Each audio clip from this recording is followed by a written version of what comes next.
guys, Kirsten here. This is my official first video ever on YouTube, and I am going to start it off right with something everybody's been talking about, and that is Carve the Mark by Veronica Roth. This book is a high fantasy, sci-fi, young adult novel, and it is her first book, if I'm not mistaken, after she wrote the Divergent series. And it will be part of a duology. And I would like to start off by saying that when I read Divergent so many years ago, I liked it. I thought it was good, but I was younger. And unlike other series that I really liked, I have never had the desire to ever reread it. I'm actually thinking about getting rid of all 3 of the books because I just don't think I'll ever pick them up again.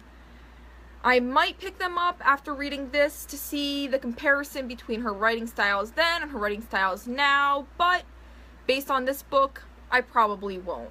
So let's get into it. Carve the Mark is about 2 people in a fantasy galaxy. 9 planets surrounding the sun, just like our galaxy here. Whether it is in the future or whether it is a completely made-up land is something I don't know. It's never explained. As far as what time period, what kind of technology they have, it's really unclear. But the 2 main characters in this are Akos and Kyra. Akos is from Thuve, I think that's how you say it. And Kyra is from Shotet. They are warring lands on the same planet.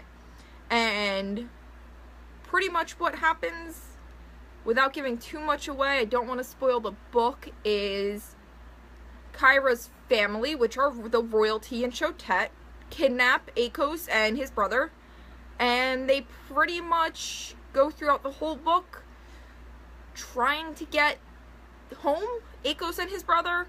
Now, I thought this book was very confusing.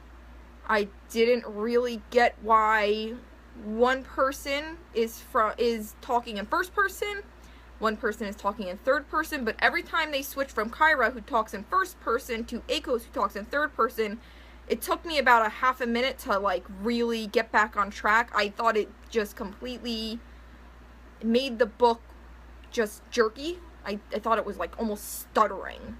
It wasn't a smooth transition between one person to the next. I also don't think this book needs to be broken up into 4 parts. Every time a part ended, I assumed that something really big was going to happen next. Now, without giving too much away, this book has a lot of problems. There's very little character descriptions, and what descriptions are given are very hard to understand. I know I've watched a few other reviews where they have talked about how this book may be a little racist, and honestly, I can see where everybody's coming from, for sure, but I didn't really understand the descriptions enough to give my point of view on that. I thought the descriptions of the current gift, which is the powers they have in this book, was weird. I didn't really understand what it was about. I wasn't sure if the current gift was supernatural from maybe the assembly sending it out, or if it was just a natural something that happened when you're born and when you go through puberty it kind of comes out. It was confusing. I thought this book dragged for the entire time. I didn't like it. I thought it was really just bad. I didn't enjoy it. At the end, you get a cliffhanger, which if they would have just taken that cliffhanger out and resolved up the only other thing in this book that was unresolved, I think she could have gotten away with this being a standalone. I think she forced this to be a duology instead of kind of just naturally letting it taper off into a standalone. I don't think I'll read the next one unless people want me to review it, and if that happens, then that's fine. But as far as I'm concerned, I'm done with this book. It is probably going to be unhauled next month when I get rid of some of my books that I won't read again, because I can't ever imagine picking this back up. That's all for today. I hope everybody enjoys this video. Give it a like and subscribe. I'll be posting videos on Monday and Friday from now on. And if you want, I'll leave my description of my blog and my Facebook in the description. Thank you!